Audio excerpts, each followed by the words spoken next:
வணக்கம், நான் உங்கள் அபிமான யோகாம்பால் சுந்தர். இன்றைக்கி என்ன பார்க்க போகிறோன்னா ஆலு பராட்டா. உருளைக்கிழங்கை ஸ்டஃப் பண்ணி எப்படி பராட்டா பண்ணுறதுன்றது பார்க்கலாம். முன்னாடி மாவு பிசைஞ்சிக்கலாம். அதுக்கு நான் 10 நிமிஷம் முன்னாடியே மாவு பிசைஞ்சு ஊற வச்சுட்டேன்.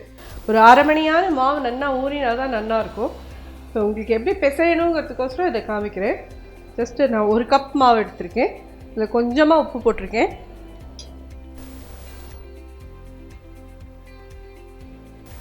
ஒரு ஸ்பூன் எண்ணெய் விட்டுருக்கேன்.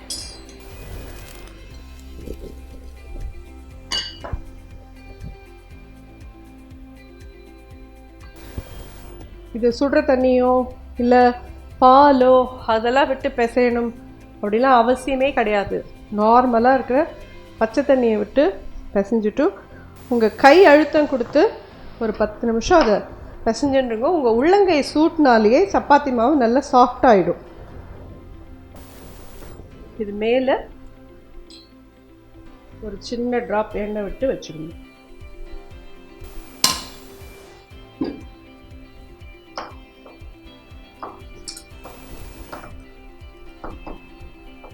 இது அப்படியே ஒரு 15-20 நிமிஷம் ஊற விட்டேன்னா ஜம்முன்னு சப்பாத்தி ரெடி ஆகலாம். இப்போ இது ஊறட்டும். இது ஒரு 2-3 உருளைக்கிழங்கு நல்லா வேக வச்சு மசிச்சு வச்சுருக்கேன். நான் பிசைஞ்ச மாவு இவ்வளோ சாஃப்டாக இருக்க பாருங்க. நாழி ஆச்சுன்னா அவ்வளோ சாஃப்டாக ஆகிடும். அது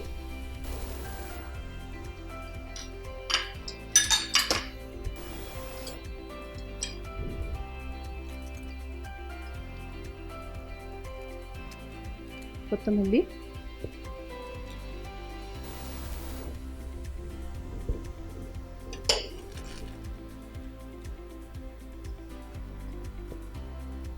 உப்பு,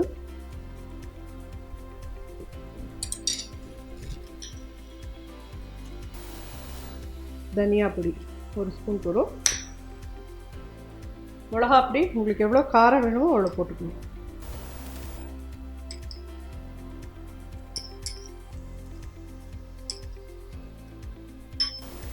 இது என்னென்னு கேட்டீங்கன்னா அம்ச்சூர் பொடின்னு கிடைக்கும். இது கிடைக்காதவா ஒன்றும் பிரச்சனை இல்லை, போடணும்னு அவசியம் இல்லை. இது ஒரு 1/4 ஸ்பூன் போடுறேன். இதில்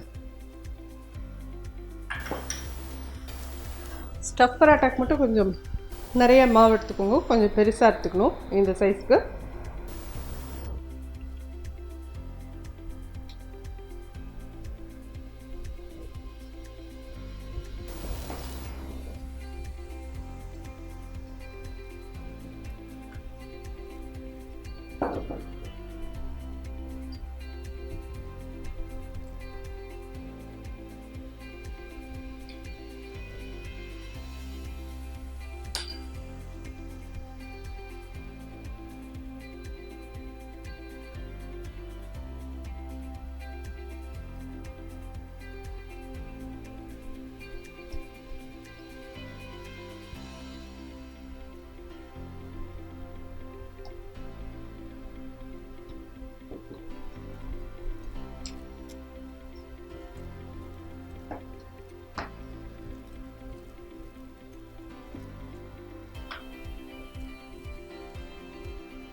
எண்ணெய், நெய் இதெல்லாம் உங்கள் சௌகரியம்.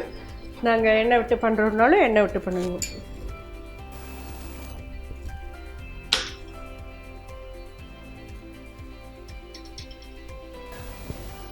ஒரு சைட் பார்த்தீங்கன்னா இந்த மாதிரி கொஞ்சம் பபுளாக இதாக இருக்கும். இப்போ தான் அடி சைட் ரெடி ஆகிருக்குன்னு அர்த்தம்.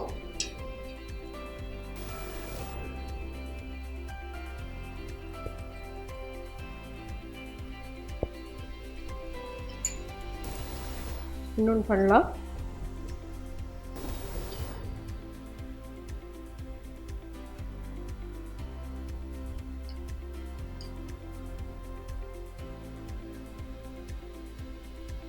இதேமாதிரி ஸ்டஃபிங் வைக்கிறது உங்களோட சௌகரியம். உங்களுக்கு எவ்வளோ தேவைன்னா, நான் மாவு எவ்வளோ எடுத்திருக்கேனோ அதே அளவு எடுத்திருக்கேன் பார்த்தேன்னா.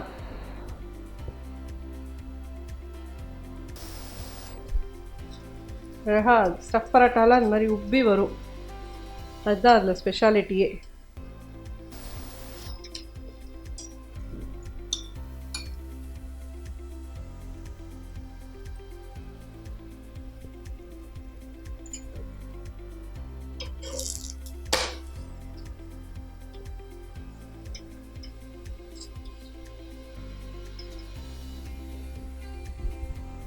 இந்த ஆலு பரோட்டா வெர்ஷன் உங்களுக்கெல்லாம் பிடிச்சிருக்கும்.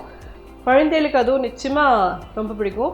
கையில் டிஃபன் பாக்ஸ்க்கு இதை கொடுத்தமிச்சேன்னா நல்ல ஜோராக இதோட ஒரு ரைத்தா மட்டும் கொடுத்தேன்னா கூட போதும். ஜம்முன்னு அவ்வளோ. பிரேக்ஃபாஸ்ட்டுக்கும் இது நல்லா ஹெவியாக இருக்கும். நிறைய பேர் பார்த்தேன்னா பிரேக்ஃபாஸ்ட்டுக்கு ஆலு பரோட்டா, ஊறுகாய், தயிர் இதுதான் சாப்பிட்டு போவா. எப்படி வேணாலும் நீங்கள் யூஸ் பண்ணிக்கலாம், நைட்டுக்கு வேணாலும் யூஸ் பண்ணலாம், உங்கள் சௌகரியம். ஆனால் இது ஃபில்லிங்காக இருக்கும் வயதுக்கு. அதுக்குள்ளேயே எது இருக்கிறதுனால வெறும் தயிர் பச்சடி மட்டும் போடுறதுக்கு உபயோகமாக இருக்கும்னு நினைக்கிறேன். நன்றி, வணக்கம்.